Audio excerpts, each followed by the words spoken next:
My name is David Meschel. I'm a shop steward and representing NUHW today on our fight. What are the issues here today? The issues are primarily patient care, and it's just unfair for Kaiser to expect therapists to be meeting with patients every 3, 4, 5, 6 weeks. It's just not ethical, and it's we're out here fighting for patient care and patient rights. In addition, they're wanting to take away and freeze our benefits while Kaiser's making billions and billions of dollars, literally, and they're trying to make more money on the backs of mental health workers by forcing them to work and see too many work a lot harder than they should, in the sense of seeing so many patients in such a short period of time is unethical. And so this is having a bad effect on the patients as well? Well, the patients are getting frustrated because they want to return and they see their therapist a lot sooner, and we're farming them out to groups, and that is just not what we were trained to do as clinicians. Okay, thank you. How long have you worked for Kaiser? Over 5 years. Yeah, thank you. And who is this?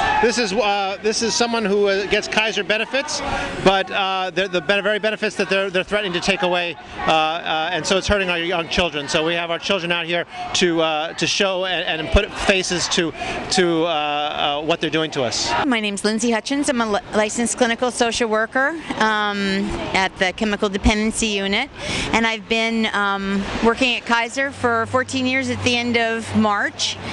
And I'm here because I work really hard to take good care of the members that we treat at the Chemical Dependency Unit, and it's a little heartbreaking, the talk of changing the deal that I signed on for 14 years ago at this stage in the game. So, what is the deal they're talking about changing? That my pension will be very different and will be much more self-directed, and my insurance. You know, I thought that after I'd been at Kaiser for 20 years, I'd be able to retire and get my health insurance paid for, and that deal has changed too. I'll still get something, but I won't get the same deal that I have been working hard for this whole time. Well, you work for a healthcare system. Why would they want to take away your health care? I have no idea, really, but I do know that the work that we do is really tense. We work with a population that we see great, big, huge, wonderful results when it works, and heartbreak when it doesn't, and it would just be nice to really know that the organization was supporting us in our work. Well, what's happening with the healthcare system in this country? I thought Obamacare was supposed to fix it. Oh, I don't know. I just know that since I started at the Chemical Dependency Unit, there used to be no co-payments for groups and and much lower co-payments for individuals, and slowly but surely, I've just seen the difficulty that it is for members who were used to getting this sort of Kaiser coverage that many of them have had since birth, and now all of a sudden their co-payments are $70 instead of $15, and I know that that's not for everyone. That's a lot of money. That's a lot of money, yeah. So I'm not sure what else to say about that, but there are many things I still love and admire about Kaiser, but I'm just very disappointed that the party line that they're talking about isn't really honoring what's happening at the contract table, and that's really why I'm here. We're striking against Kaiser for... What's your name? Gary. And are you a member of... member of NUHW, marriage and family therapist, and we're tired of patient care that's not working for the patients. And why is this happening at Kaiser? It has a lot of money, apparently. Kaiser has a lot of money, and they seem committed to, being generous to their shareholders and their executives, and not so much with us or with the patients. So we're objecting. And how has that affected your patients and the treatment of patients that have health problems? Well, I have patients with serious, mental health problems, and they have to wait a long time to get care. They have to wait a long time to see a counselor. They have to even wait to see a group, which is supposedly Kaiser's preferred method of treatment. it's a wait of weeks or months to get into a group sometimes. And These people are covered by medical insurance. Aren't they paying to Kaiser? they are covered. Either their employers or themselves are paying Kaiser for them to receive some kind of help, and they need it to be better employees anyway. So it's really isn't this even defrauding their payers, the employers. I mean, if you pay for medical care, shouldn't you get it? I mean, that's Of course, you should be, and you should be able to get it in a reasonable length of time, and they complain about Canada having to wait. People are waiting right here. And these are people that have health care insurance. People who have insurance, yes. So what's going on? Why isn't the state enforcing the laws? Are there laws to require them to provide proper health care? There are, but as you know, in this state, there's very little money being given to regulators, and basically, companies have a lot of influence over the regulators and the legislators, so it's a little harder for some small groups like us to get the attention, so that's why we're out here. And you have some support here of other unions. Why don't you talk about that? We do. The nurses are very generously supporting us. CNA, providing the food, I think, and the refreshments, and a lot of moral support to us. Also, the stationary engineers are backing us within a sympathy strike. So basically, we have a lot of union support out there. With the exception of the union we split off from, SEIU. And what is their position? I think their position is they're willing to do whatever it takes to keep their membership level high and their revenues high, and that means making a quick agreement with Kaiser and keeping those dues rolling in. So you think that that's wrong? I think it's wrong. That's why we left SEIU. We were tired of that attitude of, let's do whatever we can to expand ourselves, even if it means less care and less representation for our members.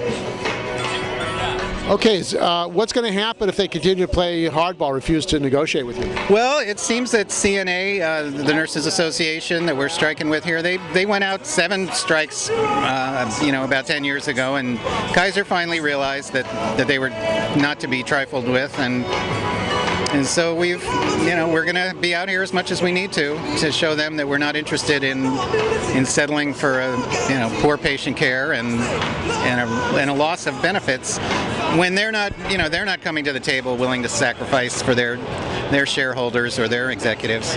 Now they want to attack your pensions? They are looking at cutting back our pensions. Right. We have a defined traditional pension that they want to eliminate and replace it with a 401k, of course, the stock market, which we would rather have something a little more secure and guaranteed than that, and rather than roll the dice.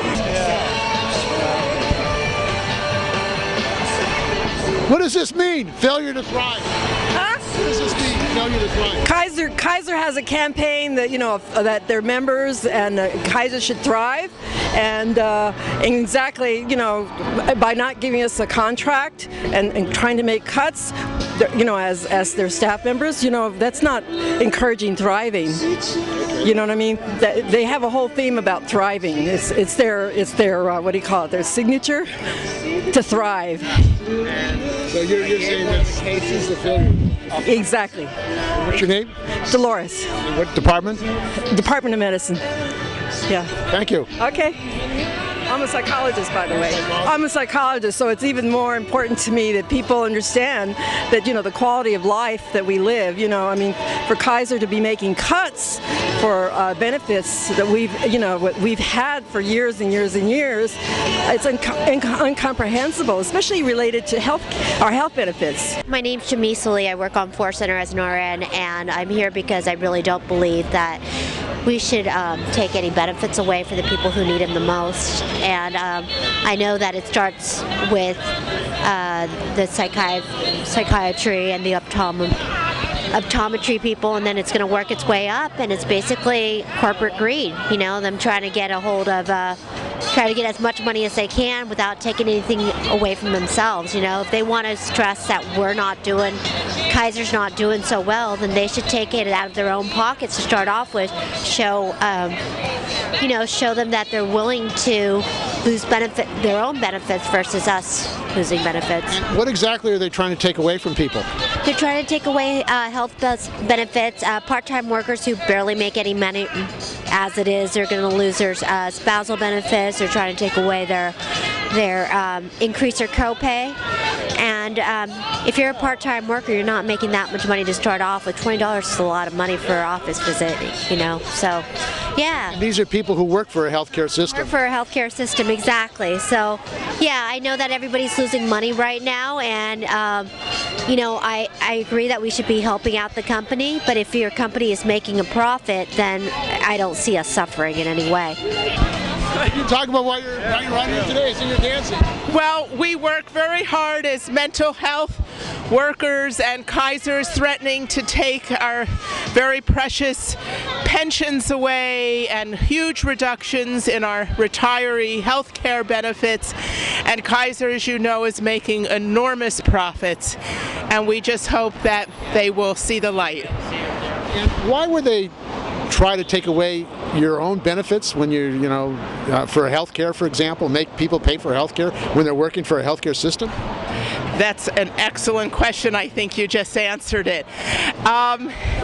You know, I think there's different theories that they're preparing for 2014 healthcare reform, and they're fearful that, you know, they will huge numbers of low-fee Kaiser members will join Kaiser, and they'll have to pay for more providers. But I think they're doing this because it's the sign of the times, and they feel that they can and increase their own safety net. And there have been some comments about patients who have mental health problems having problems getting appointments. What's going on with that? Well, I have to say, you know, I think overall Kaiser provides good mental health care, but there certainly is some truth in that we're very good in getting patients in for the initial appointment, but depending on the provider's schedule, many patients are offered a group, but cannot get an individual appointment back in 6 to 8 weeks. I'm here because I'm a member of the California Nurses Association, and this is part of a sympathy strike. And it's not, you know, so it's coming out in support of other workers who, you know, we're an AFL-CIO union and we don't cross picket lines. And because we feel that Kaiser should follow the law and our patients should be able to get their mental health appointments. Is that a problem right now? Yeah, actually it is a problem. People can't get their appointments because they're told to wait too long. You know, the law says they should be able to get their appointments and they're waiting 4 weeks. That's not okay, especially not for mental health services. And because actually it's going to, our contract, while it's not due now, we have till 2014, we want to maintain the benefits that we have. And if our co-workers don't have the same benefits we have, it will erode our contract as well later. So this is an act of solidarity as well as protecting... Yeah, it's an act of solidarity. Our contract's not due till 2014. Well, Kaiser says they can't afford it, that they have to be competitive, that they need these concessions because of their competitive position. What's the reality of that? I've worked for Kaiser for 30 years, okay? The CEO never got paid what the CEO get paid now, $8.9 million. That's an obscene income. Our CEO got $200,000 bonus last year. Kaiser can afford it just fine. All they have to do is cut the bonuses for their top management. Okay, thank you. What's your name again? Marcia Glantz.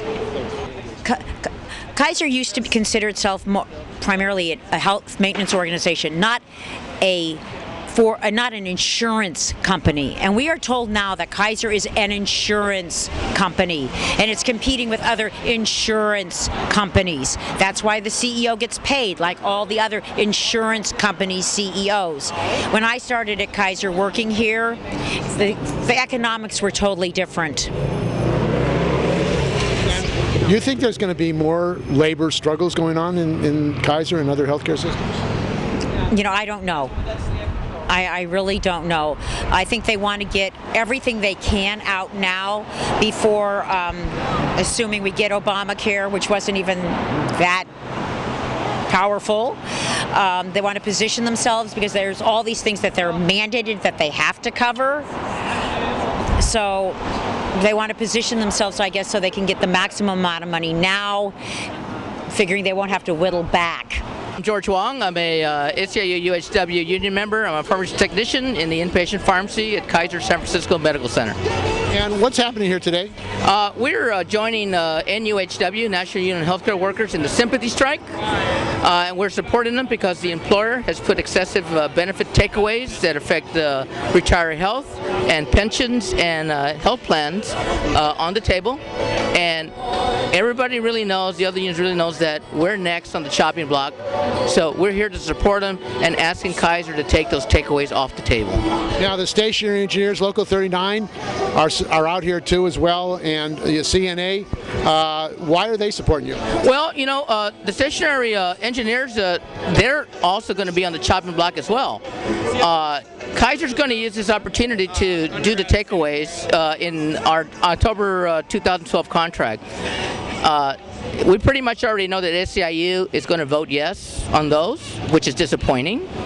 But the problem is with the coalition unions here is that if SEIU with their huge per capita vote votes yes, then all the other coalition unions are going to be forced to accept the takeaways. And then in turn, right after that, when the CNA contract is over, okay, or expires, or goes into bargaining, Kaiser's going to turn around and force the nurses to take the same cuts. So the nurses see this, that this is going to happen, so that's why they're supporting NUHW to take the takeaways off the table now. And why is the SEIU supporting this concession bargaining? Apparently, Kaiser is a very profitable business. They're making a lot of money, but they're accepting concessions and an attack on your defined pensions? Well, we're not really sure why SEIU hasn't come out and supported the rest of the unions here that are against the takeaways in sympathy strike. I mean, it's a puzzlement. You know, we're very concerned and disappointed because SEIU UHW in public, you know, purports that they are champions of unions that fight against excessive employer takeaways and benefits. Yet again, they are absent from here. And on top of that, our own union is telling us that if we join this strike in sympathy, that we would be disciplined by our union. So they're trying to take Kaiser's side, is that what you're saying? Well, we believe that they already have negotiated a contract behind closed doors and have taken Kaiser's side for concessions that they will benefit from outside of the state of California in any hospitals that Kaiser opens. So are you saying they're using concession bargaining to get workers to join Kaiser in other states or join the union in other states? Well, they're not going to have a choice in the other states to join it. It's going to be a done deal. They're automatically going to be SEIU if SEIU UHW here in California gives the employer Kaiser an employer-friendly contract. And what effect does that have on the rank and file, the membership here at Kaiser, the workers? Well, you know, we signed on to work with Kaiser, you know, with a promise from Kaiser that if we gave them X number of years, that we would have paid retiree health, that we would have a secure pension, and paid health plan. Now, Kaiser's saying that, you know what, we can't do that anymore, so we're going to make you pay for your retiree health. We're going to force you to pay for your health insurance and increase your co-pays, okay? We're going to change your pension and force you to get out of and force you to play the market with 401k, and they're not even subsidizing us that much on our contribution. They just actually want to get out of the pension plan, right? And on top of that, we're saying, well, why? When Kaiser has been very profitable over the last 2 years, you know, making over $2 billion, and they offered their top executives $1 million raises, up to 8 pension plans and 4 health plans. So why, in turn, are they asking us, the online workers, to take the hit? It just doesn't make any sense. And nationally, this labor management partnership deal, it seems like it's hurting the labor movement as a whole. Well, I think it does, you know, because what happened was that the partnership movement was supposed to be that which it says it is, a partnership with labor and the employer. Now it seems like that's shifted all to controlled by the employer, and labor has no voice. It's not a partnership. What is it? It's a one-sided partnership. Is this the one-sided class warfare that we're talking about? Yes, it is. It's they have it, and they're taking it away from us, so we don't. So how do your members feel about that? Are they going to stand up and fight, or what? How are they going to really defend themselves? Well, luckily, our first election between SEIU and NUHW was thrown out by the federal courts because of collusion between Kaiser and SEIU, and they misrepresented the truth about if union members decided to change unions that they would lose their contract. That was false. The government threw it out. So we're waiting for an election to be rescheduled. However, additional charges have been filed against Kaiser and SEIU because they still continue to tell the same lies and run their campaign of terror on union members. And the federal judge has said that they're not going to schedule an election until that stops, because there's no way that a fair election can be held as long as that campaign of terror and collusion continues. We got